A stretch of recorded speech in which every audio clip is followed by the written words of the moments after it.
মৌলানা দেলোয়ার হোসেন সাঈদী উনি আমার বাবার সম্পর্কে বলেছিলেন যে অধ্যাপক গোলাম আযম একাই হলো বটবৃক্ষ, আর আমরা সবাই মিলে হলাম সুপারি গাছ।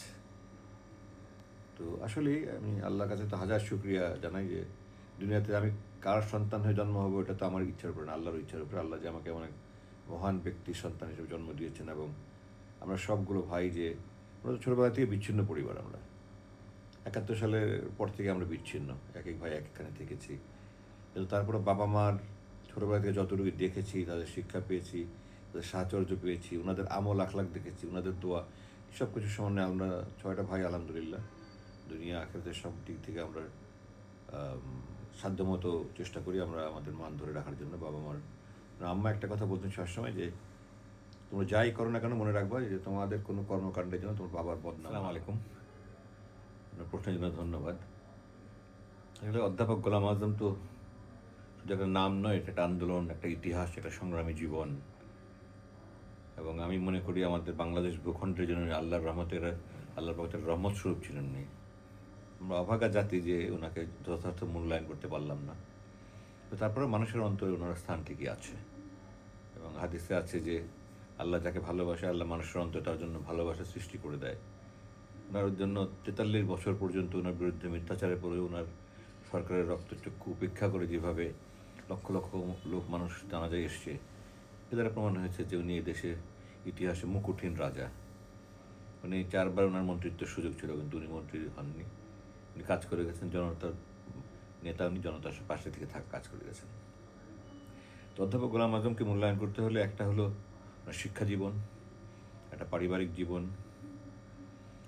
ব্যক্তি অধ্যাপক গোলাম আযম, এবং ওনার সেই ইসলামী আন্দোলন, সবগুলো আলাদা আলাদাভাবে অনেক বিশদ পরিসরে ব্যাখ্যা করার সুযোগ আছে। আমি প্রথমে ওনার পারিবারিক জীবনটা কিছু বলি যে আমাদের পূর্বপুরুষরা ব্রাহ্মণবাড়িয়া জেলার নবীনগর উপজেলার বীরগাঁও গ্রাম থেকে এসছে, এবং ওই অঞ্চলে আমার আব্বার পূর্বপুরুষ সবাই ইসলামিক স্কলার হিসেবে পরিচিত ছিলেন। ওনার দিনের বড় খাদেম ছিলেন। ওনাদের ব্যাপার খুব বেশি কিছু বিস্তারিত জানা যায় না, বাট আমার বাবার পূর্বপুরুষ 6 পুরুষ পর্যন্ত আমাদের রেকর্ডের ইতিহাস আছে। আমার আব্বার দাদা পর্যন্ত আমরা জানি যে উনি ঢাকার একটা বড় মাদ্রাসার থেকে আলেম পাশ করে উনি মৌলানা হিসাবে উনি ওখানে শিক্ষকতা করেছেন। আমার আব্বার দাদাও আমার আব্বার আব্বাও ওই একই প্রতিষ্ঠান থেকে পাশ করে শিক্ষকতা করেছেন। ওই প্রতিষ্ঠানটা পরে এখন যেটা কবি নজরুল কলেজ নামে পরিচিত পুরান ঢাকায়, ওটা ইসলামিক ইন্টারমিডিয়েট কলেজ ছিল সে ব্রিটিশ আমলে। আমার আব্বারা যখন পড়ে আমার আব্বা ওখান থেকে এসএসসি এইচএসসি পাস করেছেন। তো পরপর 3 পুরুষ একই প্রতিষ্ঠানে পড়াশোনা করেছেন। তো ওনারা সবাই দিনের খাদেম ছিলেন, মানুষের দিনের ধারক বাহক ছিলেন। ওনারা ওখানে দিন প্রচারে কাজ করেছেন, কিন্তু ওনাদের পেশাগত জীবন কী ছিল আমার আব্বার দাদার পূর্বপুরুষদের সম্পর্কে খুব একটা কিছু জানা যায় না। তবে আমার দাদার দাদা সম্পর্কে মানুষ বলে যে মেঘনার পূর্ব পারে এত বড় আলেম তৈরি হয়নি, সৃষ্টি হয়নি, জন্ম হয়নি। তো ওনারা সবাই সারা জীবন যে যেখানেই থেকেছেন ওনারা দিনের জন্যই কাজ করেছেন। আমার আব্বারা 4 ভাই। আমার দাদা সেই ব্রিটিশ আমলে বুঝতে পেরেছিলেন যে আমাদের দেশে যে মাদ্রাসা শিক্ষা এটা এত অনুন্নত, যে এই মাদ্রাসার শিক্ষায় যদি কেউ শিক্ষিত হয় তাহলে আমাদের যে কোরআনে সূরা বাকারার 2 নম্বর সূরা 201 নম্বর আয়াতে আছে, যেটা রাসূলুল্লাহ সাল্লাল্লাহু আলাইহি ওয়াসাল্লাম বলেছেন যে এই আয়াত দিয়ে দোয়া শুরু করার জন্য, রব্বানা আতিনা ফিদ দুনিয়া হাসানা ওয়া ফিল আখিরাতি হাসানা। তো মাদ্রাসা শিক্ষায় শিক্ষিত হলে দুনিয়ার হাসানা পাওয়া যাবে না, আখিরাতের হাসানা তো পাওয়া যাবে। তো এই জন্য আমার দাদা যেটা করেছেন সেটা হলো যে উনি সন্তানদেরকে সব আধুনিক শিক্ষা শিক্ষিত করেছেন, দিনের শিক্ষা পারিবারিকভাবে দিয়েছেন। এবং আমার দাদা এত কঠোরভাবে ইসলামী অনুশাসন মেনে চলতেন এবং প্রয়োগ করতেন সন্তানদের মধ্যে যে আব্বা যখন মাস্টার্স পড়েন ঢাকা বিশ্ববিদ্যালয়ে, আমার বড় চাচা ক্যালকাটা মেডিকেলে তখন উনি ডাক্তারি পড়ছেন। তো খুব শীত পড়া চলে, আমার বড় চাচা ওখানে পায়জামার পরিবর্তে প্যান্ট পরার জন্য অনুমতি চাইলেন।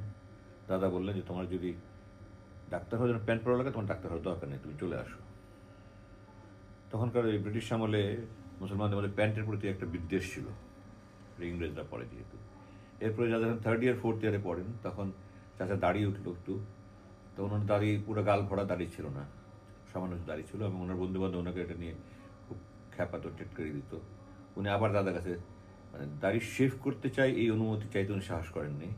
উনি বলছেন যে আমার বন্ধুবান্ধব আমাকে টিটকারিতে আমার খুব কষ্ট পাই আমি। তো 4th ইয়ারে পড়া অবস্থায় এবং আমার চাচা সারা জীবন স্ট্যান্ড করেছে মেডিকেল কলেজে, উনি ক্যালকাটা মেডিকেল থেকে মুসলমান হিসেবে সেই ব্রিটিশ আমলে উনি গোল্ড মেডেল পেয়ে ফার্স্ট হয়ে এসেছেন। ওনাকে 4th ইয়ারে বলেছেন যে তোমার ডাক্তার হতে হলে যে দাড়ি কাটতে হয়, তোমার ডাক্তার হওয়ার দরকার নেই, তুমি চলে আসো। এবং আমার বাবারা যখন চাকরি করছেন তখন আমার দাদা হজে গেলেন, 50-এর দশকের শুরুর কথা বলছি। দাদা যাওয়ার সময় আমার আব্বারা 4 ভাইকে ডেকে বললেন, বড় 2 ভাই চাকরি করে, বাকি 2জন পড়ে। একজন ইঞ্জিনিয়ারিং পড়ছিল, আর আমার ছোটো 2 চাচা ইঞ্জিনিয়ার, ছোটোজন তখন ইন্টারমিডিয়েট পড়ে। তো দাদা ডেকে 4 ছেলেকে ডেকে বললেন যে আমি আল্লাহর ঘরে যাচ্ছি, আমি ওখানে গেলে যেখানে যাচ্ছি ওখানে দোয়া কবুল হয়, আমি আল্লাহর কাছে দোয়া করবো, তোমরা যদি আল্লাহকে ধরে রেখে দুনিয়ার উন্নতির কথা চেষ্টা করো, আল্লাহ যেন তোমাদেরকে দুনিয়া এবং আখেরাত দুটোরই উন্নতি দেয়। কিন্তু তোমরা যদি আল্লাহকে ভুলে গিয়ে শুধু দুনিয়া নিয়ে তোমরা চিন্তা করো, আল্লাহ যেন তোমাদেরকে দুনিয়া থেকে উঠিয়ে নেয়, আমি তোমাদের জন্য আখেরাতে লজ্জিত হতে চাই না। তো উনি একদিকে যেমন কঠোরভাবে ইসলামী অনুশাসন মেনে চলতেন, সন্তানদের মধ্যে এগুলো শিক্ষা দিতেন, সে একদিকে আবার উনি দূরদৃষ্টি ছিল দেখে উনি বুঝেছিলেন যে শুধুমাত্র মাদ্রাসা শিক্ষায় শিক্ষিত হয়ে ইসলামের জ্ঞান খুব পরিমিত পরিমাণ হবে, আবার দুনিয়ার হাসানা যেটা, এটাও খুব অর্জন করা খুব কঠিন হবে। এই জন্য উনি দুই দিকটা সমান ব্যালেন্স করেছেন। এবং আমি বলি, আমার দাদার মতো সফল বাবা কেউ নেই পৃথিবীর। বাংলাদেশের ইতিহাসে দেখেন আপনি অনেক পরিবার পাবেন সবাই খুব শিক্ষিত, কিন্তু তারা হয়তো দুনিয়ার শিক্ষিত, আখেরাতের দিকে নয়। আবার অনেক পরিবার পাবেন যে অনেকগুলো হাফেজ আছে বা অনেক আলেম আছে, কিন্তু ওনার দুনিয়ার দিক থেকে দেখা যায় ওনারা খুব অসচ্ছল অবস্থায় আছেন, কষ্টের মধ্যে আছেন। এই দুটো একটা সমন্বয় করে যে সবাই প্রতিষ্ঠিত, এবং আমাদের জেনারেশন আলহামদুলিল্লাহ এটা দু একজন একটা ব্যতিক্রম ছাড়া সবাই এই লাইনে আছে। এটা আমার দাদার সেই অনুশাসন, দাদার দোয়া, এগুলি প্রতিফলন। আমরা ছোটোবেলায় একান্নবর্তী পরিবারে বড় হয়েছি, এবং আমার দাদা আমি যখন ক্লাস 9-এ পড়ি তখন মারা যান। তো আমার ক্লাস 4-5 পর্যন্ত সবাই আমরা একান্নবর্তী পরিবার ছিলাম একসাথে, দাদা সব নাতি খেতে বসতেন। তো আমাদের একটা ভাত পড়লে দাদা বকা দিতেন, হাত খাবার সময় যদি হাতের তালুর মধ্যে খাবার লাগতো দাদা বকা দিতেন। এইভাবে আমাদের পারিবারিক শিক্ষাটাই আমাদের মূল। আসলে তো একটা মানুষ পারিবারিক শিক্ষায় family, charity begins at home, পরিবারই মানুষের মূল শিক্ষা। তো এটা আমাদের পরিবার আলহামদুলিল্লাহ। আমার দাদার বাড়ি নান্নার বাড়ি 2 দিকেই আছে। শিক্ষা জীবনে আমার বাবা তো স্কুল জীবনে বরাবরই ফার্স্ট হয়েছেন। 9 থেকে ঢাকায় পড়েছেন, এর আগে কুমিল্লা জেলার বিভিন্ন জায়গায় পড়েছেন। একদম ছোটোবেলায় গ্রামের স্কুলে পড়াশোনা শুরু করেছিলেন। তো ঢাকায় যখন প্রথম আসলেন ক্লাস 9, তখন বোধহয় উনি একটা পরীক্ষায় সেকেন্ড হয়েছেন, এরপরে বরাবর ফার্স্ট হয়েছেন, এবং এসএসসি থেকে মাস্টার্স পর্যন্ত উনি মেধা তালিকায় স্থান নিয়ে পাশ করেছেন। এমনকি ওনার এসএসসি পরীক্ষার আগে ওনার টাইফয়েড না ম্যালেরিয়া হলো, উনি তখন মিটফোর্ড হাসপাতালে ভর্তি হলেন, এবং হাসপাতালে সিক বেডে থেকে উনি পরীক্ষা দিলেন। এবং ওনার জীবনী যা দেখানো আছে যে উনি যখন পরীক্ষা দিচ্ছেন শুয়ে ওনার দুর্বলতার জন্য হাত থেকে কলম পড়ে যাচ্ছে, একজন অ্যাটেন্ডেন্ট কলম উঠিয়ে দিচ্ছে। এই অবস্থা পরীক্ষা দিয়ে উনি মাশাআল্লাহ এসএসসিতে 13th হয়েছেন, এইচএসসিতে 9th হয়েছেন। তারপর উনি দাদার ইচ্ছা অনুযায়ী আরবিতে অনার্সে ভর্তি হলেন, কিন্তু কয়েক মাস পরে ওনার আর ভালো লাগলো না যে অ্যারাবিক টিচার ইংলিশে লেকচার দিচ্ছে, ব্রিটিশ টিচার প্রফেসর। তো দাদার কাছে অনুমতি নিয়ে উনি পরে সাবজেক্ট চেঞ্জ করলেন, কিন্তু পলিটিক্যাল সায়েন্সে লেখাপড়া করে মাস্টার্স হলেন উনি, এবং গ্র্যাজুয়েশন মাস্টার দুটাতে উনি স্ট্যান্ড করলেন। এবং একই সাথে উনি ঢাকা বিশ্ববিদ্যালয়ের ডাকসুর 1947, 48, 49 পরপর 2বার উনি জিএস ছিলেন। 47-48 নির্বাচিত জিএস ছিলেন। 48-এ পাকিস্তান হওয়ার পরপর ওই বছর আর নির্বাচন হয়নি। তো আগের বছর যারা ছিল তারাই দায়িত্ব পালন অব্যাহত রেখেছে। তবে 48-এর শেষের দিকে আপনি অনার বোর্ডে দেখবেন নাম, 48 শেষের দিকে উনি মাস্টার্স পরীক্ষার জন্য অব্যাহতি নিলেন। তখন যিনি জিএস ছিলেন সে শেষের দিকে দায়িত্ব পালন করছে, দুটো নামই আছে ওখানে। উনি হলেও সাথে উনি জিএস ছিলেন, এবং সেই সাথে ভাষা আন্দোলনে ওনার যে অবদান, এটা আমি একটু আলাদাভাবে আলাপ করতে চাই। এটা কারণ আমি দৃঢ়ভাবে বলতে চাই যে বাংলাদেশের দ্বিতীয় কোনো ব্যক্তি নাই ওনার যে অবদান, ওনার যে ত্যাগ ভাষা আন্দোলনে কোনো দ্বিতীয় উদাহরণ দিতে পারবে না। কেউ যদি দিতে পারে তাহলে আমি প্রকাশ্যে ক্ষমা চাইব। আমি ফেসবুকে লিখেছি, আমি বিবৃতি দিয়েছি। তো এরপরে তো উনি ওনার কর্মজীবনে উনি প্রবেশ করলেন রংপুর কারমাইকেল কলেজে, এবং ওখানে থাকতে উনি মোট 4 বছরের মতো উনি ওখানে ছিলেন। এরপরে তো ভাষা আন্দোলনের জন্য ওনাকে বরখাস্ত করা হলো। এরপর থেকে উনি ফুল টাইম রাজনীতি জীবন। উনি একজন আমার দেখা সেরা মুত্তাকি। মানে কোরআনে যেটা বলেছে যে আমি সূরা বাকারিয়া আল্লাযিনা আমানু কুতিবা আলাইকুমুস সিয়ামু কামা কুতিবা আলাল লাযিনা মিন ক্বাবলিকুম লাআল্লাকুম তাত্তাকুন। আমি রোজা নাজিল করে তোমাদের জন্য, যেমন পূর্ববর্তীর জন্য করেছিলাম, যাতে তোমরা মুত্তাকি হতে পারো, তাকওয়া অর্জন করতে পারো। আমি যত লক্ষ মানুষ দেখেছি, আমার দেখা উনি হলেন সেরা মুত্তাকি। আল্লাহ কোরআনে বলেছেন, লাকাদ কানা লাকুম ফি রাসূলিল্লাহি উসওয়াতুন হাসানাহ, নিশ্চয়ই তোমাদের জন্য রসুলের মধ্যে রয়েছে উত্তম আদর্শ। তো আমরা তো রসুলকে দেখিনি। রসুল্লাহ বলেছেন যে ওনার উম্মতের মধ্যে শ্রেষ্ঠ হলো ওনার সাহাবারা। তো রসুলকে আল্লাহ উসওয়াতুন হাসানা বলেছেন। এই উসওয়াতুন হাসানার অনুসরণে শ্রেষ্ঠ আদর্শ হলো, উত্তম আদর্শ হলো এই সাহাবারা, তাদের মধ্যে 4 খলিফা। আমরা তাদেরকেও দেখিনি। এরপরের যুগের লোক তাবেইন যাদেরকে বলে, এরপরে তাবেইন, আমরা কাউকে দেখিনি। আমরা আমাদের এই শতাব্দীতে, এই বর্তমান সময় যা দেখছি, আমার দেখা উনি হলেন সেরা মুত্তাকি। উনি একটা হাদিস আছে যে আয়েশা রাদিয়াল্লাহু তাআলা আনহাকে একজন জিজ্ঞাসা করছিল রাসূলের ইন্তিকার পরে যে ওনার চরিত্র কেমন ছিল। তো মা আয়েশা বলছেন যে তোমরা কি কোরআন পড়ো না? কোরআনই ছিল ওনার চরিত্র। তো আমি ওনাকে দেখেছি শুধু কোরআন এবং হাদিসের যেভাবে উনি অনুকরণ করেন, রসুলের সুন্নাহ যেভাবে অনুসরণ করেন, এটা আমি আর ওনার কাছে ধারে কেউ নেই। মৌলানা দিলওয়ার হোসেন সাঈদী উনি আমার বাবার সম্পর্কে বলেছিলেন যে অধ্যাপক গোলাম আযম একাই হলো বটবৃক্ষ, আর আমরা সবাই মিলে হলাম সুপারি গাছ। তো আসলেই আমি আল্লাহর কাছে তো হাজার শুকরিয়া জানাই যে দুনিয়াতে আমি কার সন্তান হয়ে জন্ম হবো, এটা তো আমার ইচ্ছার উপরে না, আল্লাহর ইচ্ছার উপরে। আল্লাহ যে আমাকে অনেক মহান ব্যক্তির সন্তান হিসেবে জন্ম দিয়েছেন, এবং আমরা সবগুলো ভাই যে আমরা তো ছোটোবেলা থেকে বিচ্ছিন্ন পরিবার। আমরা 71 সালের পর থেকে আমরা বিচ্ছিন্ন, এক এক ভাই এক একখানে থেকেছি।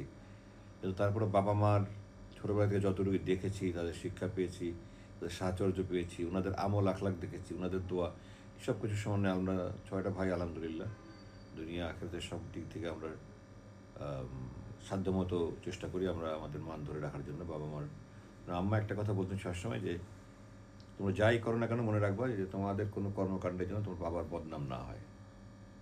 এটা একটা বিশাল ব্যাপার। একটা মা সন্তানদেরকে এইভাবে শিক্ষা দেওয়া, আমাদের প্রতি মুহূর্তে প্রতি কদমে আমাদের এই জিনিসটা চিন্তায় থাকতো যে এটা করলে আমার আব্বার সুনাম হবে না বদনাম হবে।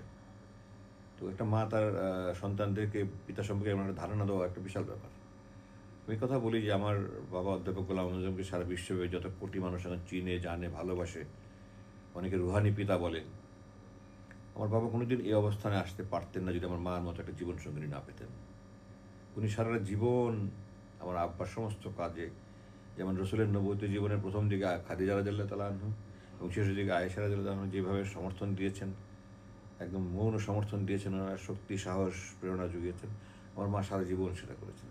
আমরা 6টা ভাই, 51বর্তী পরিবারের বড় বউ আমার মা 19 বছর বয়সে সমস্ত সংসারের দায়িত্ব উনি একা পালন করেছেন। আব্বা সারা দিনের কাজ করেছেন, সকাল থেকে রাত পর্যন্ত। আমরা ঘুম থেকে ওঠার আগে চলে যেতেন, আবার আমরা শুয়ে পড়ার পরে আসতেন।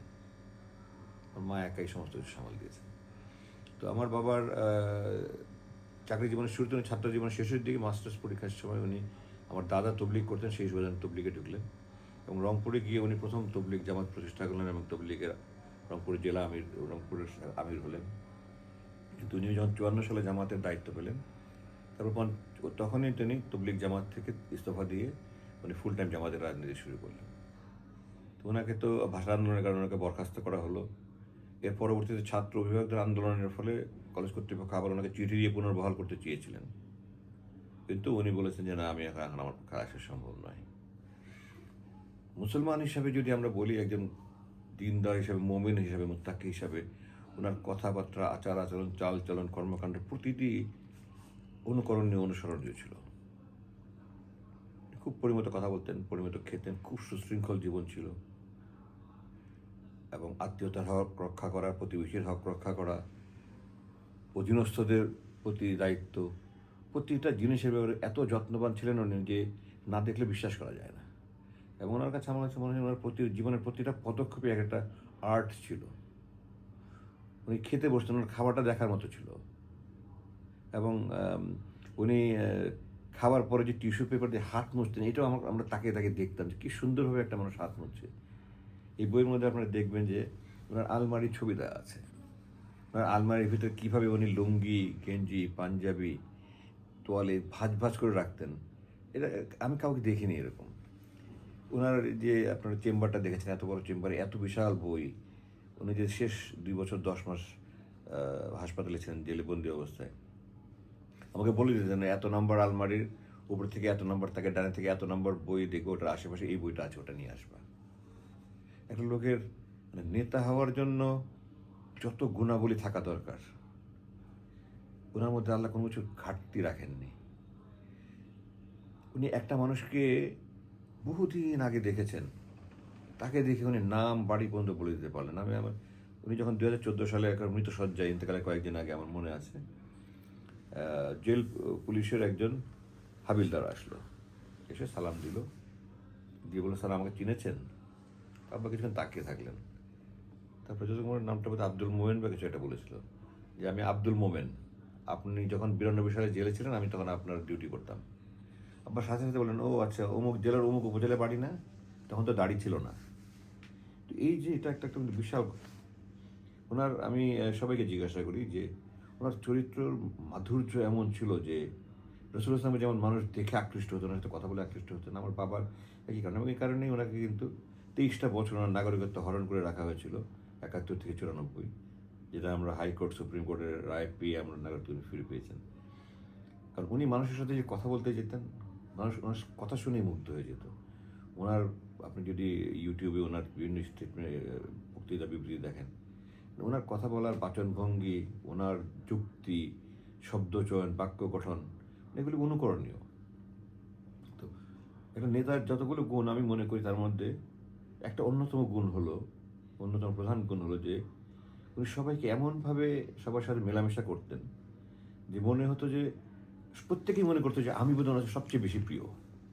এটা কিন্তু একটা মানুষের বিশাল বড় একটা অর্জন, যে এই রিক্সাওয়ালা, কুলি, মজুর, দোকানদার, দারোয়ান, মুয়াজ্জিন থেকে নিয়ে শুরু করে যেই ওনার ব্যাপারে কথা বলে, তার আবেগটা এমন যে উনি মনে করতেন যে মানে সবাই মনে করে যে সেই ব্যক্তি আমার বাবার কাছে সবচেয়ে প্রিয় ছিল। উনি মানুষকে এত ভালোবাসতেন, বাসা 8-9 বছরের কাজের মেয়েটাকে কোনোদিন আগে সালাম দিতে পারেনি। উনি বেল বাজাতেন, দরজা খোলার সাথে উনি আগে সালাম দিতেন। আমাদের বাসায় উনি আবার ওনার বাগানের খুব শখ আছে, ফলের বাগান, বিশেষ করে ফল ফুল। আমাদের ছাদে, আপনি যদি চান আমি দেখাতে পারবো, আমাদের ছাদে ওনার ফলের বাগান আছে, ফুলের বাগান আছে। উনি যদি একটা আম ধরে, ওটা নিয়ে এসে আম্মাকে বলবেন যে এটা কেটে টুকরা টুকরা করে দাও, এবং এরপরে উনি বাসার আমাদের সবাইকে, আম্মা, আমরা ভাইদেরকে, আমাদের স্ত্রীরা থাকলে আমাদের স্ত্রীদেরকে, আমাদের কাজের মেয়েদেরকে দেওয়ার পরে শেষে উনি নিজে খেতেন নিজের হাতে। আমরা তো আপনারা জানেন, আমার চাচা ফুফুরা সব এখানে পাশাপাশি থাকতাম, এখন এক ফুফু বাদে বাকি সবাই চলে গেছে। আমাদের চাচাতো ফুফাতো ভাই বোনরা আশেপাশে থাকে। উনি নিজে গাছের ফল পেড়ে আশেপাশে দিয়ে আসতেন, এবং উনি যতদিন পর্যন্ত সামর্থ্য ছিলেন উনি নিজ হাতে বাগান পরিচর্যা করতেন। আপনারা দেখবেন ছবি আছে, নিজ হাতে বাগান পরিচর্যা করতেন।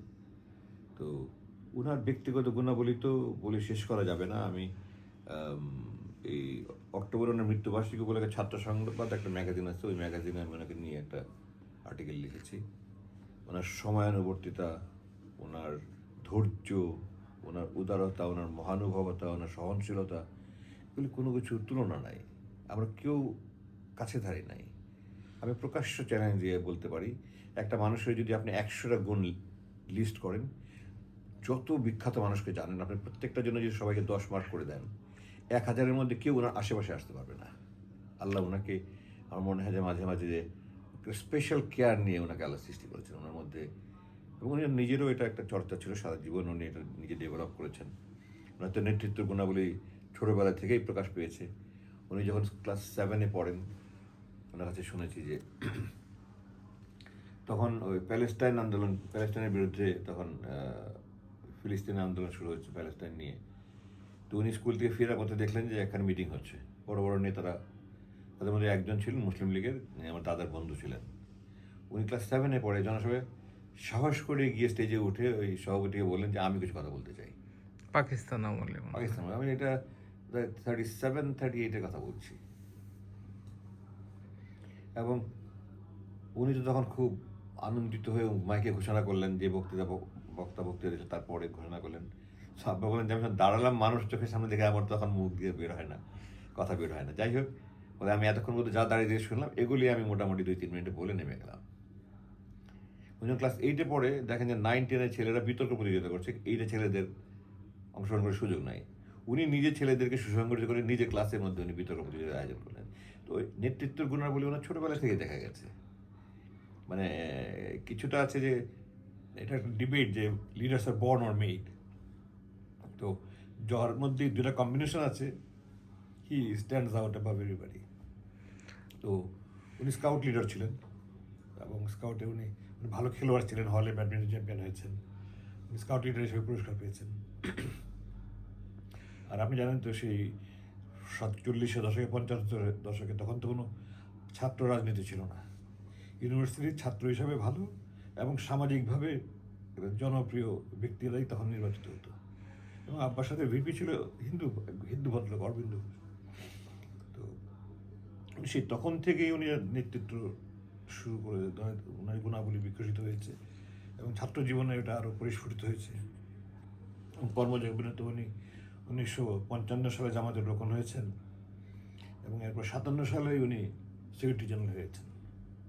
তখন অবশ্য জামাত খুব প্রাথমিক অবস্থায় ছিল, উনি নেতৃত্ব গুণাবলীর জন্য উনি 2 বছরই সেক্রেটারি জেনারেল হয়েছেন এবং এরপর 12 বছর পর উনি আমির হয়েছেন। 1971 আর 1971 রোল নিয়ে অনেক বিতর্ক আছে। দেখুন, একটা রাজনৈতিকভাবে একটা দেশ দ্বিখণ্ডিত হবে কি হবে না এটা কিন্তু ভিন্ন ইস্যু। আপনি যদি বলেন সরওয়ার্দী ফজলুল্লাহ, ওনারা তো মুখ্যমন্ত্রী হয়েছেন, ওনারা তো এই 2 নেশন থিওরি যেটা ভারত ভাগ হয়েছে এটার পক্ষে ছিলেন না ওনারা। যে সরওয়ার্দী সাহেবের যে লাহোর রেজলিউশন 1940 সালে, এটা তো উনি 3টে রাষ্ট্রের কথা বলেছিলেন এবং আমি এখনও বাস্তবভাবে মনে করি যে এটা হওয়াটাই বাস্তবসম্মত ছিল, যাতে পশ্চিমবঙ্গ আমাদের মধ্যে আসতো, পশ্চিম দিনাজপুর, নদীয়া, এগুলো সব আসাম সব আমাদের মধ্যে আসতো। কিন্তু ব্রিটিশ এবং ইন্ডিয়ানরা কনস্পিরেসি করে এটা করেছে। এটা বাস্তবভাবে খুব মানে কখনোই গ্রহণযোগ্য না যে 1,500 কিলোমিটার দূরে একটা দেশের 2 অংশ, আর বিশেষ করে আমাদের 3.5 দিকে যেখানে ভারত, সেখানে এটা প্রথম থেকে এটা একটা ভায়াবল ছিল না। আজকে পার্বত্য চট্টগ্রাম নিয়ে অনেক দিন থেকে আপনারা জানেন সমস্যা আছে আমাদের। একসময় 80 দশকে ছিল বঙ্গভূমি আন্দোলন আমাদের দক্ষিণবঙ্গে। কোনো দেশপ্রেমিক কি চায় যে আমার দেশে একটা অংশ বিচ্ছিন্ন হয়ে যাক? আমরা তো 1 ইঞ্চি মাটি ছাড়তে চাই না। আমরা 1 ইঞ্চি মাটি হতে কোনো দেশপ্রেমিক বলবে না যে না ছেড়ে দেবো। আমাদের পড়ুয়া বড়ই বাড়িতে আমাদের যে 2000-2001-এ আমাদের বিএসএফের সাথে গন্ডগোল হয়েছে, আমরা কখনো ছাড়তে চাই না, কেউ চাবে না। তো ওনারা গণতান্ত্রিক উপায়ে 71 সাল পর্যন্ত আন্দোলন করেছেন।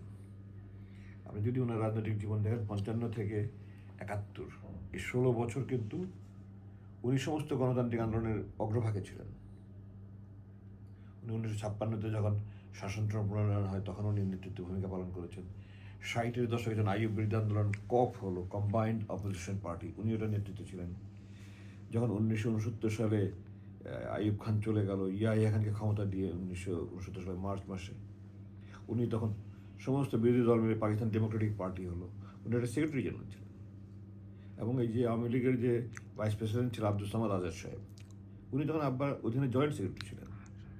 উনি সমস্ত গণতান্ত্রিক আন্দোলনের নেতৃত্বে ছিলেন। 1970 সালের 7ই ডিসেম্বর যে নির্বাচন হলো, যে নির্বাচনে আওয়ামী লীগ বিশাল জয় অর্জন করলো এবং এরপরে ইয়াহিয়া খান প্রথমে আপনার সংসদ অধিবেশন ডাকলো, ভুট্টোর কারণে এটা বন্ধ হয়ে গেল মার্চ মাসে 1971-এ। এই 70 ডিসেম্বরের নির্বাচনের ফলাফল ঘোষণার সাথে সাথেই সেই রাত্রি আপনি পুরনো পেপার ঘাটলে পাবেন, সেই রাত্রি উনি বিবৃতি দিয়েছেন যে নির্বাচিত প্রতিনিধির হাতে ক্ষমতা হস্তান্তর করা হোক। উনি সবসময় গণতান্ত্রিক পন্থায় উনি ক্ষমতা হস্তান্তরের পক্ষে ছিলেন এবং এর জন্য আন্দোলন করেছেন সারা জীবন।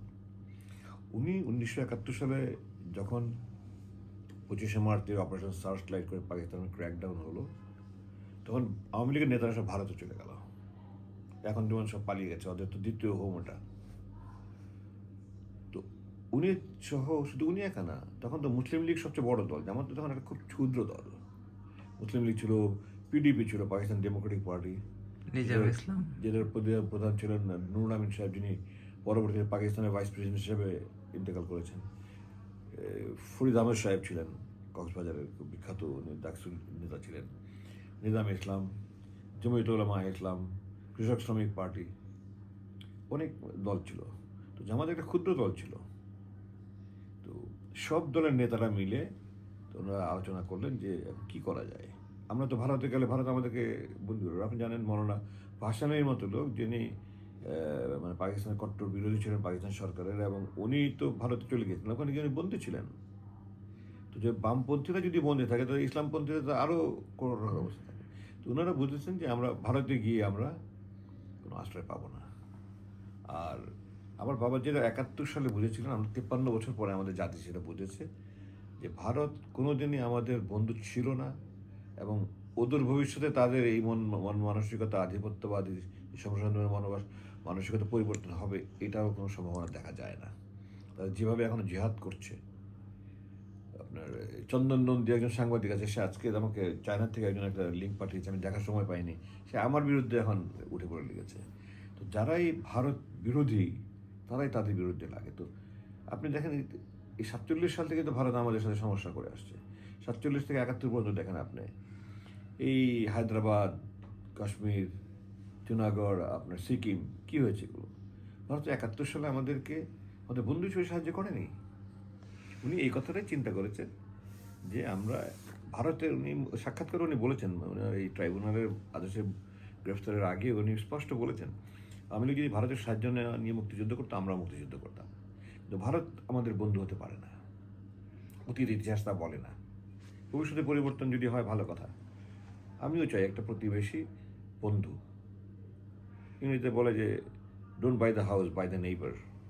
I want a good neighbour, একটা ভালো শান্তিপূর্ণ, যে এটা উনি এক সাক্ষাৎকারে বলেছেন প্রশ্নোত্তরে, যে তারা তো আমাকে, আমি যে দিন প্রতিষ্ঠার জন্য আন্দোলন করছি এটাকে তারা আক্রমণ করতে পারে না, সুতরাং তারা আমাকে, মানুষের কাছে গ্রহণযোগ্যতা যেন না পায় আমার দলের, সেই জন্য তারা এই 71 ইস্যুটা নিয়েছে। আর নাহলে বলেন আজকে বাংলাদেশের সমস্যা কি? সমস্যা হলো দুর্নীতি, একটা ধ্বংসস্তূপের মধ্যে পড়েছে আমার শিক্ষা ব্যবস্থা, সমস্ত ডিপার্টমেন্ট ধ্বংস হয়ে গেছে, সব কিছু সংস্কার দরকার।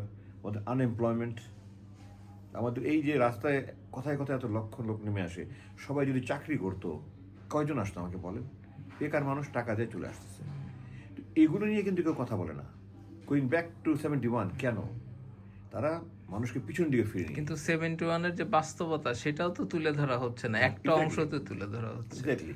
আপনি 71 সালে, এ তো মানে আমার কাছে আশ্চর্য লাগে যে হাইকোর্টে সরকার প্রমাণ করতে ব্যর্থ হয়েছে অধ্যাপক গোলাম আজম 71 সালে কোনো অপরাধে জড়িত ছিল। সরকার হেরে গিয়েছে, সুপ্রিম কোর্টে গিয়েছে, সুপ্রিম কোর্টের সর্বসম্মত সিদ্ধান্ত হয়েছে উনি, হ্যাঁ, পাকিস্তান আর্মির সাথে ওনার যোগসাজশ ছিল, যোগাযোগ করেছেন, কিন্তু উনি পাকিস্তান আর্মি কোনো অপকর্মের সাথে বা 71 সালে কোনো রকমের কোনো অপকর্মের সাথে জড়িত। কোনো ব্যক্তির ইচ্ছা, ঝোঁক, তার উপরে তো একটা দেশ চলতে পারে না। তারা স্বাধীনতার পর থেকেই আমাদেরকে মিথ্যা ইতিহাস গিলিয়েছে জাতিকে। আমাদের দেশের ইতিহাস খুললে মনে হয় যে এই দেশের ইতিহাস শুরু হয়েছে 1971 থেকে, এর আগে কোনো ইতিহাস ছিল না। তো এই জন্য আজকে আমাদের এত অধপতন হয়েছে যে আমাদের কোনো সরকারি সুনাগরিক করার জন্য কোনো পরিকল্পনা করেনি, এবং জাতিকে মিথ্যা ইতিহাস গিলিয়ে আনা হয়েছে। শেখ সাহেব 10ই জানুয়ারি 1972 সালে যখন পাকিস্তান থেকে লন্ডন হয়ে ইন্ডিয়া থেকে পদধূলি নিয়ে, ইন্ডিয়াতে পদধূলি নিয়ে ঢাকায় এসে ল্যান্ড করলেন, তারপর ডেভিড ফ্রস্ট তাকে ইন্টারভিউতে উনি বললেন যে একটা জরিপ হচ্ছে, জরিপে আপনারা প্রচার করলেন না কেন? জরিপ কী হয়েছে, জরিপের রেজাল্ট আজ পর্যন্ত জান না কেন 54 বছরের মানুষে? আপনারা দেখেছেন বিবিসিতে কাজ করতেন সিরাজুর রহমান সাহেব, সিনিয়র সাংবাদিক। লন্ডনে যখন শেখ সাহেব লন্ডনে আসলেন, ওনার সাথে কথা হয়েছে, এটা ছোটো ভিডিও ক্লিপ আছে, আপনি দেখেছেন কিনা জানি না, যে ওনাকে শেখ সাহেব জিজ্ঞাসা করেছে যে কত লোক নিহত হয়েছে। তো সিরাজুর রহমান সাহেব বলেছেন যে এটা তো ওরকম কোনো জরিপ হয়নি, এটা আনুমানিক হয়তো 3 লক্ষ মতো হবে। তো শেখ সাহেব তো, আপনারা ওনার অসমাপ্ত আত্মজীবনের বইটা পড়লেই দেখবেন, উনি এসএসসি থেকে তো বরাবর 3rd ডিভিশনে টেনে পাস করেছেন। তো ওনার কাছে বাংলায় যেমন হাজারের পরে লক্ষ, 1000 পরে মিলিয়ন, কিন্তু এই মিলিয়ন যে একটা সংখ্যা বেশি শূন্য, এটা ওনার জ্ঞানের বাইরে ছিল। 3 লাখ বলতে গিয়ে 3 মিলিয়ন বলে ফেলেছেন, সেটাই 30 লক্ষ হয়েছে, এবং প্রকৃত জরিপে এটা 3 লক্ষ ছিল না। এবং দ্যাট ইনক্লুডস আপনার 1971 সালের 25শে মার্চের আগ পর্যন্ত সারা দেশে কিন্তু অসংখ্য বিহারি মেরেছে আওয়ামী লীগ ছাত্রলীগ। এরপরে 71 সালে পুরো যুদ্ধের সময় কিন্তু এই দেশে অনেক রাজাকার, অনেক পাকিস্তানপন্থীকে হত্যা করা হয়েছে। আপনি এই 3 লক্ষ যেটা হয়নি, আমি জেনেছি যে এটা 2,86,000 ছিল, এবং এই জন্য তারা প্রচার করেনি, কারণ ততক্ষণ উনি জানতে পেরেছেন যে 3 লক্ষ আর 30 লক্ষ ডিফারেন্সটা। তো ওনারা তো মানুষের আবেগের উপরে বশবর্তী হয়ে সারা জীবন ওনারা পুঁজি করে চলেছেন। তো ওনারা ওই লক্ষর ফিগারটা আর আনতে চাননি। এবং এর মধ্যে বিহারি অসংখ্য আছে, পাকিস্তানপন্থী অসংখ্য আছে। 25 মার্চের আগ পর্যন্ত শুধু বিহারি, 16 ডিসেম্বর 1971-এর পর বিহারি এবং পাকিস্তানপন্থী। আমার সামনে দেখেছি ঢাকা স্টেডিয়ামে এই কাদের সিদ্দিকী ব্যানার দিয়ে প্রকাশ্যে মানুষ সারা দুনিয়ার মিডিয়াতে এটা এসছে। এবং আপনার ওরিয়ানা ফালাসির একটা ইন্টারভিউ শুনেছেন কিনা আমি জানি না, যেখানে যখন ওনাকে জিজ্ঞাসা করেছে কাদের সিদ্দিকের এই হত্যাকাণ্ডের ব্যবসায়িক, সব সরাসরি অস্বীকার করেছেন এবং তাকে গেট আউট করে বের করে দিয়েছেন মহিলাকে। তো তারা তো সত্য লুকিয়ে এসছে, মিথ্যা দিয়ে তারা মিথ্যার পুঁজি করে, মানুষকে আবেগের উপরে পুঁজি করেই তারা রাজনীতি করে আসছে, এবং সেভাবে মানুষকে তারা এত আবেগ প্রবণ করে তারা সব কিছু করেছে, এবং এই গত 54 বছর ইতিহাস তাই বলে। তো এই যে পাকিস্তানপন্থী বা অবাঙালি এত হত্যা হচ্ছে, এগুলি সব সহ 2,86,000 হয়নি। তারপর বুদ্ধিজীবী হত্যাকাণ্ড দেখেন, কেন তারা তদন্ত করলো না? তারা কেন একতরফাভাবে তৎকালীন ছাত্র সংঘকে দায়ী করে? তারা জামাতে তো কোনো এভাবে কোনো জ্ঞানই ছিল না, তো তারা কেন তদন্ত করলো না? আপনি দেখেন আজকে এই 5ই আগস্ট 2024 পরকে একটা আওয়ামী লীগের লোককে দেখা গেছে রাস্তায়? তখন কি এটা বাস্তব ছিল যে তারা যারা জুলাই যোদ্ধাদেরকে তারা লুকিয়ে লুকিয়ে হত্যা করবে? তো 3, 4, 5-এ কি তারা হত্যা করেছে? তো তাহলে 16 ডিসেম্বরের আগে 14 ডিসেম্বর তো অলরেডি ডিসাইডেড হয়ে গেছে যে আচরণ করতে যাচ্ছে। এই অবস্থায় তারা নিজেদের যান বাঁচাবে না তারা ওই বুদ্ধিজীবী হত্যা করবে? আমি বলছি না যে করে নাই, আমি বলছি না যে করেছে। আমার কথাটা সঠিক তদন্ত হলো না কেন? আজকে 54 বছর পরে কোনো আমরা মুক্তিযুদ্ধের প্রকৃত সংখ্যা নিয়ে আমরা বলতে পারছি না। মুক্তিযুদ্ধ হিসাবে ভাতা কতজন পায় আর তারা কতজন সংখ্যা দেখায়? আপনার এই শহীদ পরিবার ভাতা কতজন পায় আর কতজন তারা পরিবার দেখায়? এই 2 লাখ মা বোন ধর্ষিত হয়েছে, কোথায় তার তথ্য, কোথায় ইতিহাস? আমি তো এমন কাউকে এমন বলতে শুনি নাই তার গ্রামে তার পরিবারে হয়েছে এমন কেউ। কোথায় এসব? এগুলি হলো সব মানুষকে একটা আবেগী জাতি আমরা, এগুলি বলে মানুষের আবেগকে পুঁজি করি তারা একদিন রাজনীতি করে এসছে। এবং আমাদের জেনারেশন বুঝতে ব্যর্থ হয়েছে, আমাদের পরবর্তী জেনারেশন বুঝতে ব্যর্থ হয়েছে, আপনাদের জেনারেশনও বুঝতে ব্যর্থ হয়েছে। এই জেন জি যারা, তারা বুঝতে পেরেছে যে ভারত কোনোদিনই আমাদের বন্ধু ছিল না, হবে না।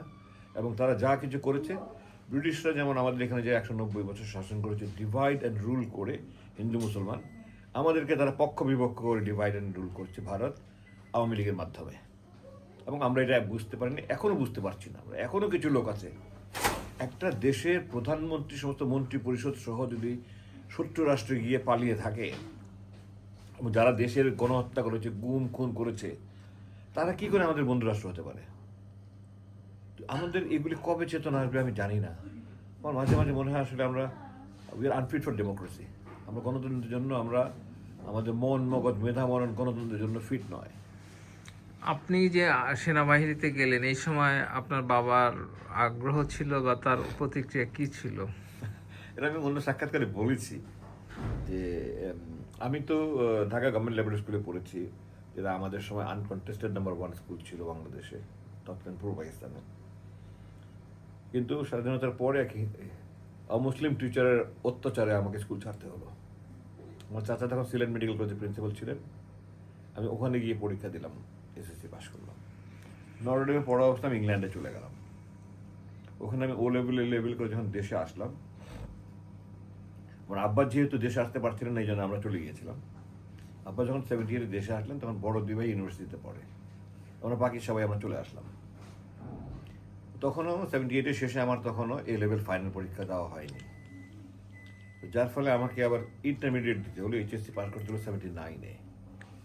74-এ এসএসসি পাস করে 79-এ এইচএসসি পাস করে এই 3 বছর যখন লস হলো, আমি তাতে খুব হতাশ হয়ে গেলাম। যারা আমার ফ্রেন্ডরা আছে ম্যাক্সিমাম মেডিকেল ইঞ্জিনিয়ারিংয়ে পড়ে, ঢাকা ইউনিভার্সিটি কিছু পড়ে, তারা সবাই 3rd ইয়ারে, আর আমি কেবল ঢুকবো। আমার মেডিকেল পড়ার ইচ্ছা ছিল ছোটবেলা থেকে। তো 3 বছর ব্রেক অফ স্টাডিজ দিয়ে মেডিকেলে কোনোদিন সম্ভবই না, ইউনিভার্সিটিতে পড়তে হবে। ইউনিভার্সিটি সায়েন্সেও পড়বো না, আমি আর্টসে পরীক্ষা দিলাম।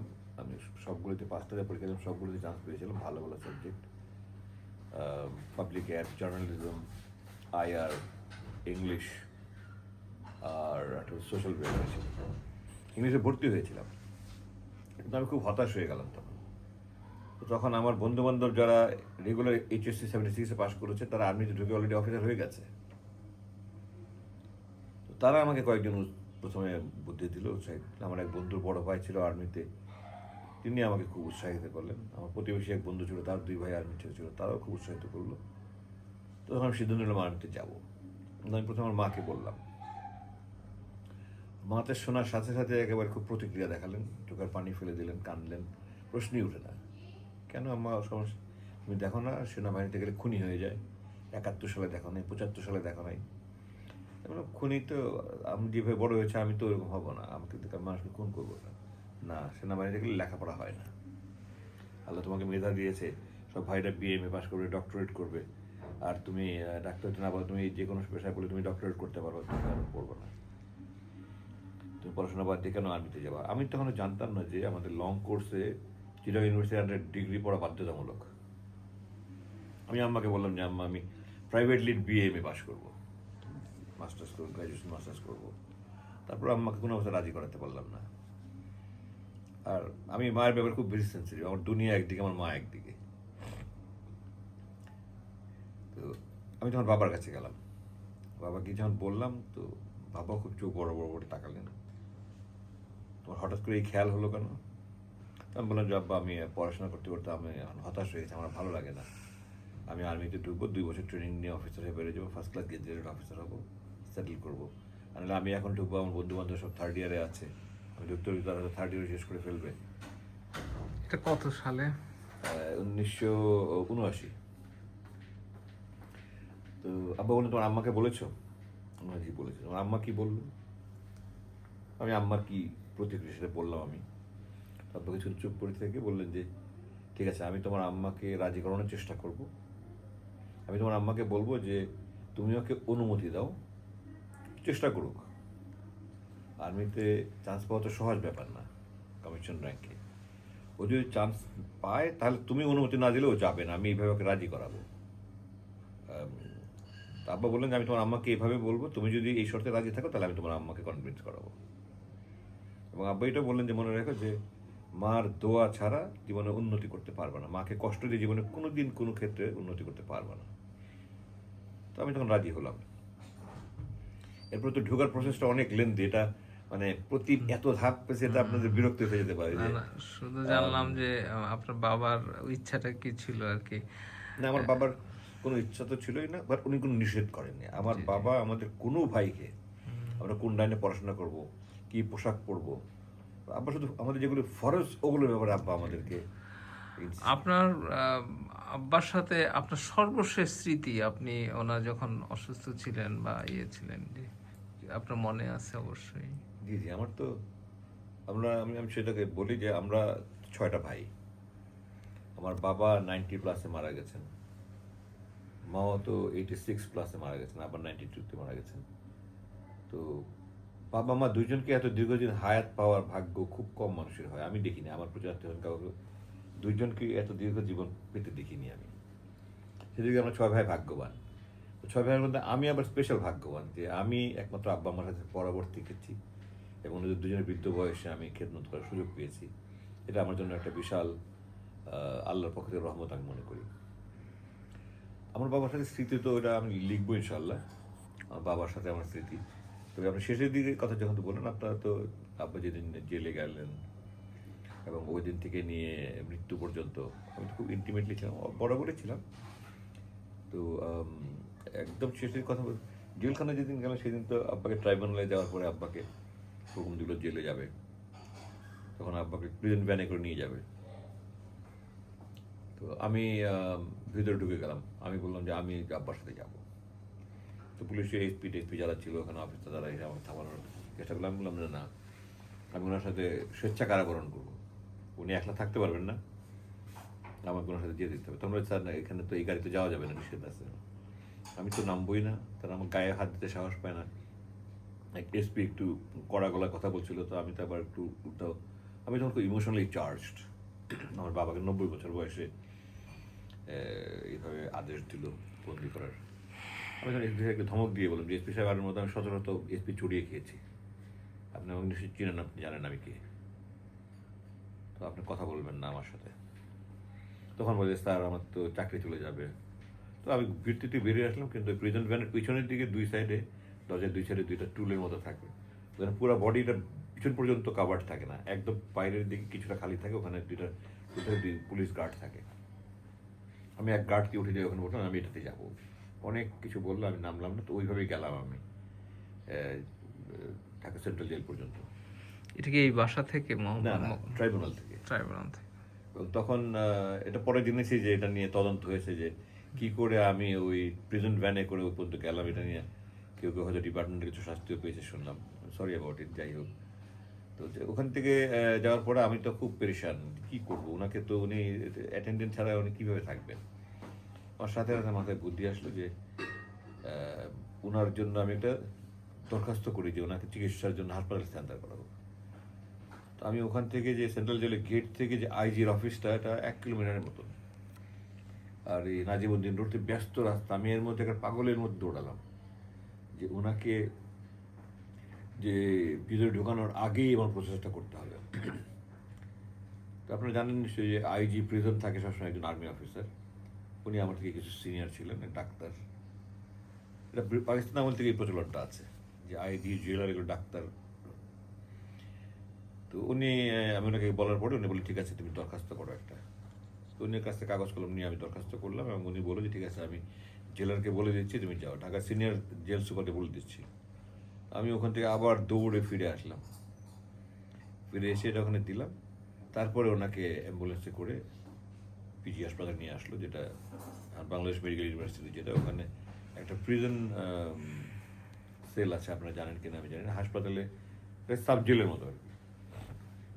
উনি ওখানে 2 বছর 10 মাস ছিলেন, এর মধ্যে 2বার উনি আইসিইউতে ছিলেন। তো তখন তো ওই সময় ওনাকে আমরা প্রথম দিকে রায়ের আগ পর্যন্ত প্রতি সপ্তাহে দেখা করে দিত। এটা জেলের নিয়ম, যতদিন পর্যন্ত রায় বের না হয় তাদের মধ্যে 1 সপ্তাহে একদিন, তারপর কারাদণ্ড হয়ে গেলে, মুক্তি পেলে তো মুক্তি পেলেন, কারাদণ্ড হয়ে গেলে 15 দিনে একদিন। সব আমি, আমার মা, আমার স্ত্রী, আমার সন্তান আমরা যেতাম।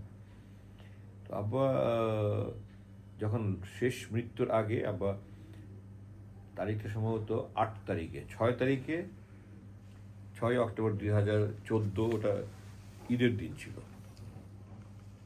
আমরা ঈদের দিন, ওই দিন আব্বাকে দেখতে গিয়ে দেখলাম যে উনি একটা কঙ্কালের মতো শুয়ে আছে, কথা বলতে পারছে না, খুব দুর্বল। তো দেখে বেরিয়ে এসে আমি, উনি ডাক্তার আবদুল্লাহ, প্রফেসর ডাক্তার আবদুল্লাহর আন্ডারে ছিল, আমি ওনাকে ফোন করলাম। তো উনি বললেন যে আমি তো ছুটিতে আসছি একটু, ঠিক আছে আমি আমার অ্যাসিস্ট্যান্টকে বলে দিচ্ছি। ডাক্তারটার নাম ভুলে গেলাম আমি, উনি ভালো ছিলেন। তো আমি ওনার সাথে যোগাযোগ করলাম। তো উনি বলেন আচ্ছা কালকে সকালে আসেন। পরের দিন, ওই দিন ছুটি ছিল ঈদের সময়, পরের দিনও হয়নি। 8 তারিখ আমার যতটুকু মনে পড়ে, if I am not wrong, 8 তারিখে সকালবেলা থেকে নিয়ে চেষ্টা করে দুপুর নাগাদ আমরা ওনাকে আইসিইউতে শিফট করলাম। আইসিইউতে ওখানে তো আমাকে নর্মালি অ্যাটেন্ডেন্ট দেয় না, বাট উনি যেহেতু হাসপাতালে এখনো খাবার খেতে পারতেন না, তখন দুর্বল হয়ে যাচ্ছিলেন। আমি তখন অনুমতি নিয়ে, জেল মানে আইজির কাছ থেকে অনুমতি নিয়ে আমি ওনাকে 4 বেলা যেতাম, সকালবেলা নাস্তা নিয়ে যেতাম, দুপুরে লাঞ্চ খাওয়াতাম, সন্ধ্যায় একটু হালকা কিছু খেতাম, রাতের বেলা খাবার খাওয়াতাম, আমি নিজে হাতে খাওয়াতাম। তো আমি যখন একটা স্কুলের, নতুন একটা স্কুল প্রতিষ্ঠা করছি, সারাদিন আমি কিছু টিচার নিয়ে, ট্রেনিং টিচার নিয়েছিলাম আমি, অনেক ট্রেনিং টিচার নিয়ে তার ট্রেনিং দিয়ে তারপরে আমি 4 মাস পরে স্কুল খুলেছি। 4 মাস সকাল থেকে ট্রেনিং দিয়েছি ওই অবস্থা তখন। তো আমি এখান থেকে হাসপাতালে নাস্তা খেয়ে স্কুলে চলে যেতাম, ওখান থেকে আবার দুপুরবেলা আমি আসতাম, বাসা থেকে লাঞ্চ একজন নিয়ে যেত, আমি খাওয়াতাম। আবার ওখান থেকে সন্ধ্যার পরে আমি ওখান থেকে রওনা দিয়ে আসতাম, বাসা থেকে স্যুপ টুপ নিয়ে যেত, ওগুলি খাওয়াতাম, এবং রাত সন্ধ্যা পর্যন্ত থাকতাম, খাওয়া দাওয়া নিয়ে গেলে খাওয়া দাওয়া খাইয়ে তারপরে আসতাম। তো এই সময় অবস্থা আস্তে আস্তে অবনতি হতে থাকলো, আমি বুঝতে থাকলাম যে উনি দুর্বল হচ্ছেন, খাচ্ছেন না।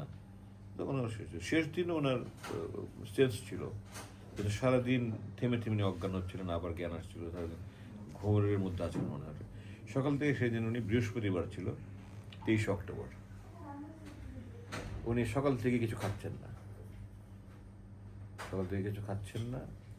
তখন আমি ডাক্তারকে জানালাম, ডাক্তার আসলো, কি যেন ওষুধ দিল, উনি কেমন ঘোরের মধ্যে আছেন তখন মনে হলো। উনি মানে অ্যানেস্থেসিয়া দিলে তার যে একটা এফেক্ট থাকে ওরকম মনে হচ্ছিল, কিছু খাচ্ছেন না, বহুত চেষ্টা করলাম। তো আমাকে তো শুধু খাওয়ার টাইমটা অনুমতি দিল। তো ওই দিন আমাকে কিছুক্ষণ পরে যখন বললাম না আমি যাবো না, ওনার অবস্থা খারাপ হচ্ছে, আমি যাবো না। তো ওখানে তো জেলের পুলিশ যারা থাকে তারা সাহস পায়নি আমাকে জোর করে বের করে দেওয়ার। আমি সারাদিন থাকলাম, আস্তে আস্তে দেখলাম যে ওনার সমস্ত প্যারামিটার আস্তে আস্তে সংখ্যা ফিগার কমে আসতেছে, বিপি, পালস, এগুলো সমস্ত, হার্ট রেট। তো দুপুরেও চেষ্টা করলাম, হলো না, উনি কিছুই খেলেন না। বিকেলের দিকে আমি ডাক্তারকে আবার বললাম যে এখন তো উনি খাচ্ছেন না। আবার ডাক্তার দেখলো, দেখে বললো যে ওনাকে নাক দিয়ে খাওয়াতে হবে।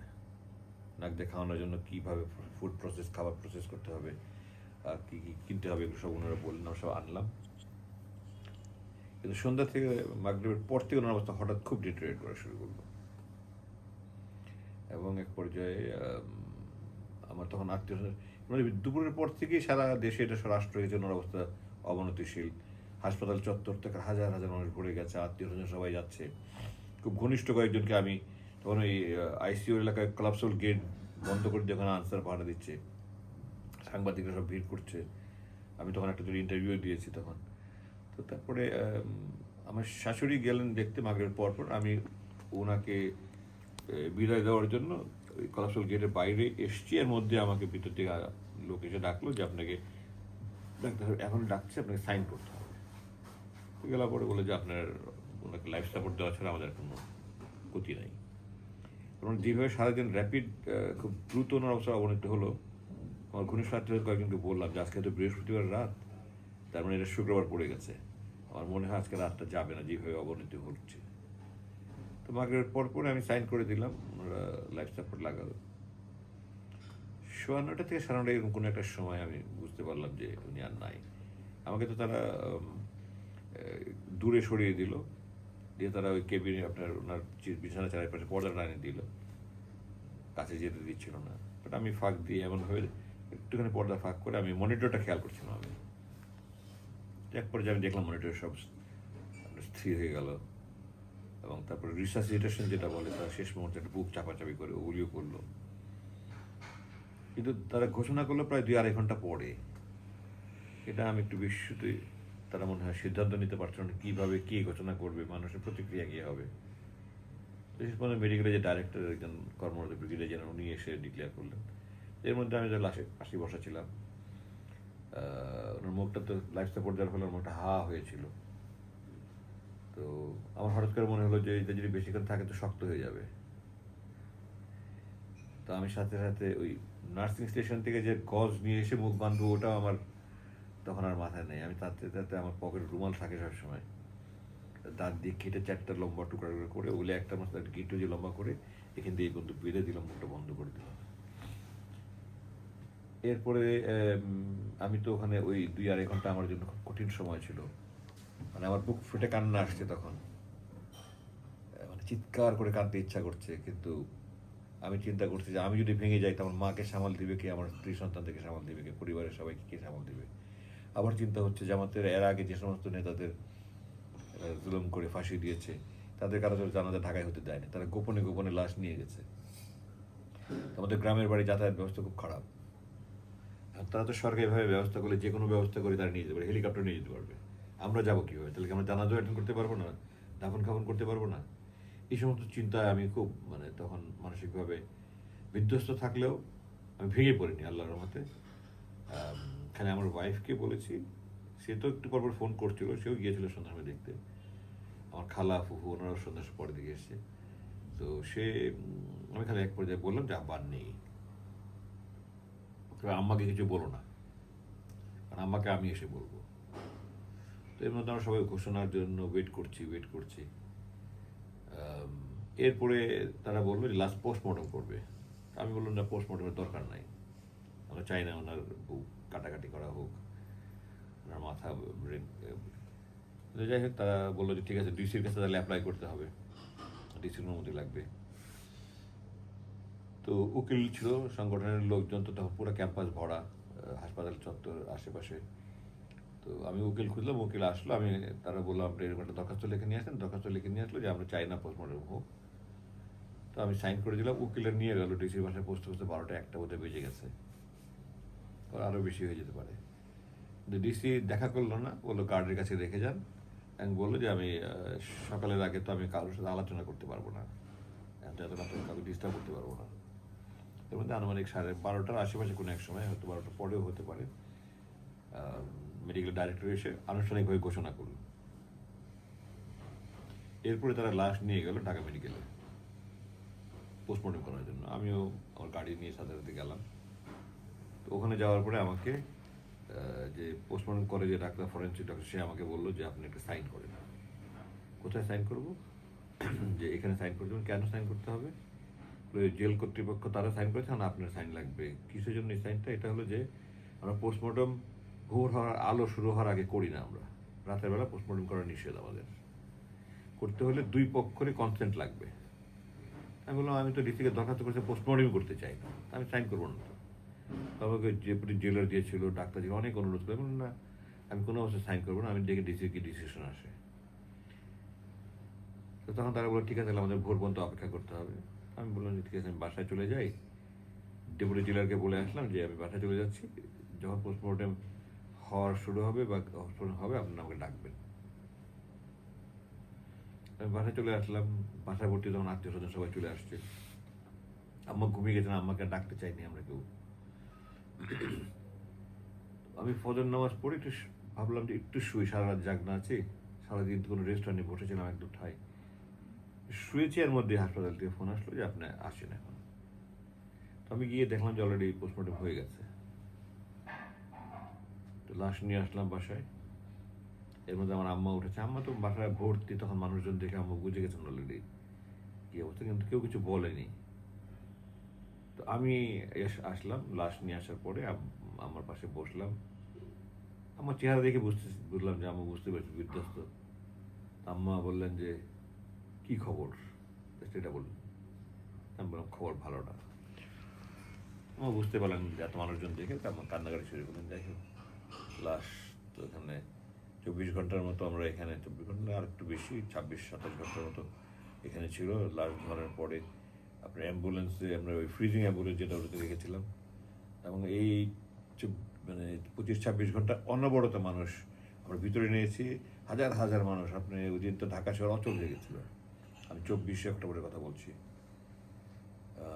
সেদিন আমার জুম্মাও ছিল, শুক্রবার। তো আমরা জুম্মায় বাজার জানা দিতে পারতাম, কিন্তু আমরা আমাদের ভাইরা তো সব 5 ভাই বিদেশে, তাদের ফ্যামিলি সবাই বিদেশে থাকে। তো আমরা ওয়েট করছি, আমার বড়দিন বিদেশে, আমরা ওয়েট করছিলাম ফ্যামিলি মেম্বার কারা আসতে পারে না পারে। তো আমার ভাইদের কাউকে আসতে অনুমতি দেয়নি, আমি সরকার অনুমতি দেয়নি। খুব দুঃখজনক যে আব্বার জানা যায় 5 ভাইয়ের 1 ভাইও আসতে পারেনি। আর আম্মার জানা যেত আমি সহ আমি তো ঢাকায় ছিলাম, আমার ভাগ্যে হয়নি। আমরা 6 ভাইয়ের 1 ভাই থাকতে পারিনি। এটা কত কষ্টকর যে একটা মায়ের জন্য 6টা ছেলে, এবং একটা আমরা সবগুলো ভাই। আমি ওই জন্য কাকে জানি বলছিলাম, আমার বাবা মা যদি কোনোদিন কাউকে বলতো যে বাবা তোমার কলিজা ভুনা খাইতে পারলে আমার খুব শান্তি লাগতো। আমরা 6টা ভাই হাসি মুখে আমরা ওটিতে বসে যাবো। এরকম মা একটা ছেলেও জানা যায় পায়নি। আমি আরেকটা জানতে চাচ্ছিলাম যে এই যে উনার ওই যে যখন সরকার রাজনৈতিকভাবে এই হত্যাকাণ্ড পরিচালনা করার সিদ্ধান্ত নিল বিচারের নামে, ওই সময় আপনার বাবা কি আপনাকে কোনো নির্দেশনা বা কোনো উপদেশ বা মনের কোনো কথা বলেছেন? না, এমন রাজনৈতিক কোনো কিছু বলেননি, পারিবারিক কিছু বলেছেন। জানাজার ব্যাপারে উনি আমাকে প্রথমে বললেন যে আমার জানাজা পড়াবে আমিরে জামাত। মানে উনি ওনার সংগঠনটাকে এত ভালোবাসতেন। উনি যখন 2000 সালে অবসর নিলেন, তারপর 2001-এ সাক্ষাৎকারে উনি বলেছিলেন, ওনাকে জিজ্ঞাসা করা হয়েছিল এক সাংবাদিক জিজ্ঞাসা করেছিল যে আপনি অবসর নেওয়ার পর এখন কেমন লাগছে আপনাকে। অনেক প্রশ্ন করেছিল, এটা একটা প্রশ্ন ছিল। তো উনি বলেন কোনো শিল্পপতি যদি একটা প্রতিষ্ঠান গড়ে তোলে, ছেলেদেরকে ওটা চালানোর মতো যোগ্য করে গড়ে তোলে, তারপর ছেলেদের হাতে সেই প্রতিষ্ঠানটা ছেড়ে দিয়ে নিজে অবসর জীবনযাপন করে এমন দেখে ছেলেরা সুন্দর চালাচ্ছে, তার যেমন লাগবে আমার সেমন লাগছে। কত উঁচু মাপের কথা একটা। ওনার হাতে তো যারা শহীদ হয়েছেন সবগুলো তো ওনার হাতেই গড়ালো, সবাই উনি গড়ে তুলেছেন। কারণ আব্বাজান 1970 সালে পূর্ব পাকিস্তান জামাতের আমির। 70-71 সালে তো নিজামী সাহেব তো তখন ইসলামী ছাত্র সংঘ যেটা ছিল, অল পাকিস্তানের সভাপতি ছিলেন।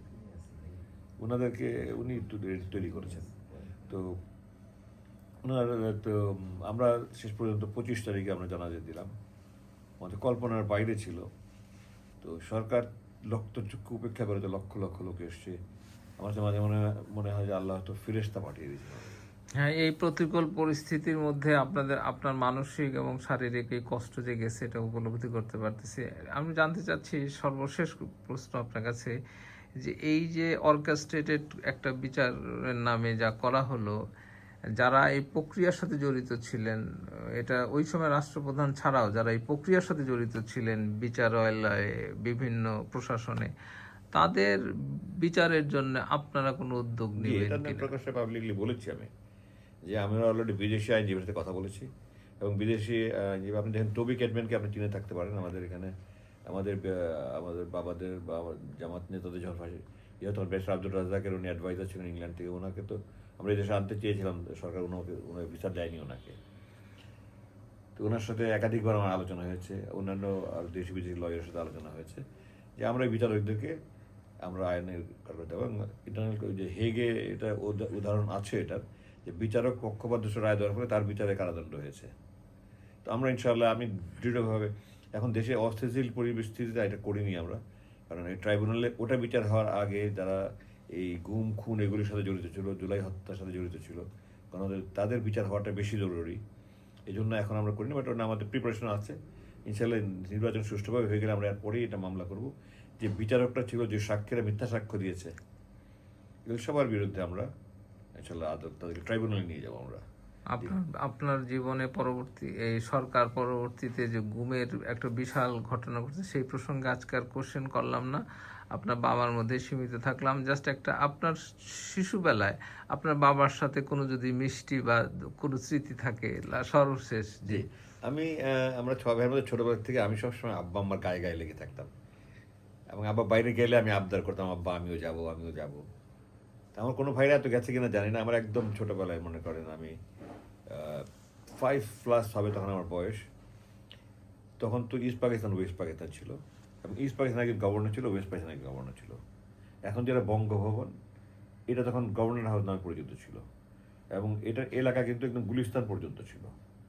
আপনি যে গুলিস্তান সিনেমা হলের সামনে থেকে যে রাজক পর্যন্ত রাস্তাটা গেছে, এই রাস্তার দক্ষিণ দিকে পুরোটা, এবং গুলিস্তান থেকে নবাবপুর যে রাস্তা গেছে এই রাস্তার পূর্ব দিকটা, এবং বঙ্গভবনের দক্ষিণ দিক থেকে নিয়ে রাস্তাটা পুরা গুলিস্তান পর্যন্ত, এটা পুরোটা বঙ্গভবনের চত্বর ছিল। এবং এখন যে গেটটা বঙ্গভবনের আছে, এই গেটটা গুলিস্তানের মেইন রাস্তার উপর ছিল, গুলিস্তান বাস স্ট্যান্ডের সামনে। তো মোনায়েম খান সাহেব গভর্নর ছিলেন, উনি আমার দুসময় আত্মীয় হয়। যেমন আমার দুই চাচা, আব্বার ছোট পরপর দুই ভাই, ওনারা দুই বোন বিয়ে করেছেন। তো ওনাদের আপন চাচাতো ভাই মোনায়েম খান সাহেবের মেয়ের জামাই। জাহাঙ্গীর মোহাম্মদ আদেল ঢাকার ডেপুটি মেয়র ছিলেন। আপনার ওই যে মানে এভিনিউর শেষ মাথায় যে একটা আদেল প্লাজা আছে, যেখানে আড়ং বিল্ডিংটা আছে বিশাল বড়, ওই আদেল, উনি মোনায়েম খানের সাথে জামাতা ছিলেন, আমার দুই চাচাতো ভাই। সেই হিসাবে মোনায়েম খান সাহেবের এক ছেলে খসরু নাম, কায়রোতে প্লেন ক্রাশে মারা যায় সম্ভবত 1964 সালে। আমার তখন বয়স 5 বছর। তো ওখানে জানাজায় গিয়েছিলাম দাদা, আব্বা, আমি। এখন যেটাকে সিএনজি বলে, আগে যেটাকে বেবি ট্যাক্সি বলতো এগুলো, তখন পেট্রোল দিয়ে অকটেন দিয়ে চলতো, এখন তো গ্যাসে চলে দেখে সিএনজি বলে মানুষ। তো এই গেটটা ছিল গুলিস্তানের এই জায়গাটায়। আমার এখনো মনে আছে যে ছোট ছিলাম তো, আমি এই স্কুটার দিয়ে যাচ্ছি, রাস্তা শেষ হয় না, মানে বিশাল কত দূরে চলে যাচ্ছি।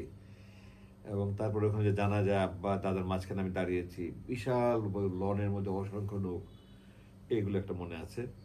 ওনার সাথে আমি এই মিরপুর মোহাম্মদপুর এলাকা তখন অনেক নিচু এলাকা ছিল, অনেক বিহারি ছিল। কোনো এক বন্যায় এই 60-এর দশকে 67-68 এরকম সময় কোনো এক বন্যায় উনি ত্রাণ বিতরণ করতে গিয়েছিলেন, আমি ওনার সাথে নৌকায় করে গিয়েছি, এটা মনে আছে। 67-68 করটিয়া একটা সাদাত কলেজ আছে, ওই কলেজে কোনো একটা অনুষ্ঠানে উনি গিয়েছিলেন, আমি ওখানে গিয়েছি, এবং ওখানে আমি স্টেজে আমি ওনার পাশে বসেছি দেখে আমার এখন চোখে ভাসে আর কি দৃশ্যগুলো।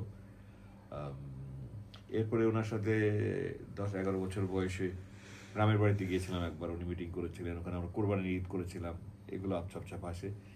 সবচেয়ে বেশি আমরা 1970 সালে নির্বাচনের সময়, 1965 যখন ইলেকশন হয়, আইয়ুব খান প্রেসিডেন্ট, আর তার বিরুদ্ধে ফাতেমা জিন্নাহ, কায়েদ আজম মোহাম্মদ আলী জিন্নাহর বোন ফাতেমা জিন্নাহ, সমস্ত বিরোধী দল আওয়ামী লীগ, মুসলিম লীগ সহ জামাত সবাই মিলে ফাতেমা জিন্নাহকে সমর্থন করেছিল। ওই নির্বাচনের সময় পাশে আমাদের চাচার জায়গাটা খোলা ছিল, এখানে ব্যানার আপনার পোস্টার এগুলি সব ওই রশিদে লাগানো হতো, আব্বা একটু তদারকি করতেন, ওগুলোর কথা হালকা হালকা মনে আছে। 70-এর নির্বাচনে আমি তো ক্লাস 7-এ পড়ি, আমি তখন আব্বার অনেক প্রচারণা করেছি, মাইকে, মিছিলে, ওয়াল রাইটিং, পোস্টার, তখন আব্বার সাথে অনেক মেলামেশা হয়েছে। অনেক স্মৃতি আছে।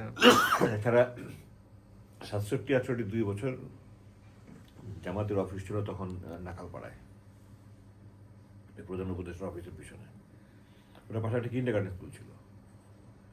ওই স্কুলে আমি 2 বছর পড়েছি, আমি, আমার ইমিডিয়েট বড় ভাই, আমার আব্বার চাচার 2 ভাই। তো আমাদের দুপুরের বেলা আব্বার লাঞ্চ নিতে যে পিয়নটা আসতো, সে আমাদের লাঞ্চও নিয়ে যেত। তো টিফিন পিরিয়ড আমরা আব্বার ওখানে বসে একসাথে দুপুরে আব্বার অফিসে মাটিতে বসে একসাথে লাঞ্চ করতাম, এগুলো অনেক ভাসে অনেক স্মৃতি। ছোটবেলায়। আর এমনি ছোটখাটো অনেক কিছু আছে। আব্বা বিদেশ থেকে যখনই আসতেন, আব্বা তখন তো পাকিস্তানে লাহোরে ছিল জামাতের সেন্ট্রাল অফিস, উনি 2 মাস 2.5 মাস পর পর ওখানে মিটিংয়ে যেতেন, অনেক ফল নিয়ে আসতেন, খেলনা নিয়ে আসতেন, দুটো একটা আমাদের আনন্দ উত্তেজনার বিষয় ছিল। অধ্যাপক গোলাম আজমের স্মৃতির উদ্দেশ্যে ওনার নামে কি কোনো রিসার্চ সেন্টার বা কোনো ফাউন্ডেশন এই ধরনের কি কোনো প্রতিষ্ঠান করা হয়েছে, না করার উদ্যোগ করা নেবেন? হয়নি। আমরা তো গোলাম আজম ফাউন্ডেশনটা করেছিলাম ইউকেতে, এবং একটা কার্যক্রম শুরু করার তো উনার ইন্তেকালের পরপরই। আপনার বইটা দিলাম, একটা গোলাম আজম ফাউন্ডেশনের প্রকাশিত। তারপরে তো আমি চলে গেলাম, ভাইরা তো বিদেশে থাকে। আমরা এখন নতুন করে ইনশাল্লাহ ফাউন্ডেশন করবো। আমরা নবীনগরে আমাদের যে উপজেলা, ওখানে একটা বেশ বড় এলাকা নিয়ে একটা ট্রাস্ট আছে, ওর আব্বা ওটা চেয়ারম্যান ছিলেন। তো আব্বারও ছিল যে এটা আমি এখন চেয়ারম্যান। ওখানে একটা মসজিদ আছে, মাদ্রাসা আছে, আমরা ওখানে একটা প্রফেসর গোলাম আজম মেমোরিয়াল হল টাইপের কিছু করবো। আমরা ডিসিশন নিয়েছি ওনার নামে আমরা স্কলারশিপ দেবো পিএইচডি করার জন্য, ঢাকা ইউনিভার্সিটিতে 2-3টা আমরা স্কলারশিপ দেবো, এবং আরও বৃহৎ পরিসরে আমরা কী করে যেখানে আলাপ আলোচনা করছি। আমরা ইনশাল্লাহ, উনি যে এই দেশের সম্পদ ছিলেন এবং এই দেশের মানুষ ওনার জীবন থেকে অনেক কিছু শিখতে পারে, এটা আমার বাবা হিসাবে নয়, এই দেশের মানুষের জন্য, এই দেশের ভবিষ্যৎ প্রজন্মের কল্যাণের জন্য আমরা এগুলি করে যেতে চাই, যেন ওনার লেগেসিটা বহন করে দেশের মানুষ এগিয়ে যেতে পারে, পিছিয়ে না যায়। ওনার দূরদর্শিতা, ওনার প্রজ্ঞা, ওনার দেশপ্রেম, এগুলির মধ্যে অনেক কিছু শেখা হচ্ছে আমাদের মানুষের, অনেক কিছু শেখা হচ্ছে। আমি শুরুই বলেছিলাম যে আমরা অভাগা জাতি, যে ওনার মতো একটা নেতা, যোগ্য, সৎ, দূরদর্শী, প্রজ্ঞাবান, মেধাবী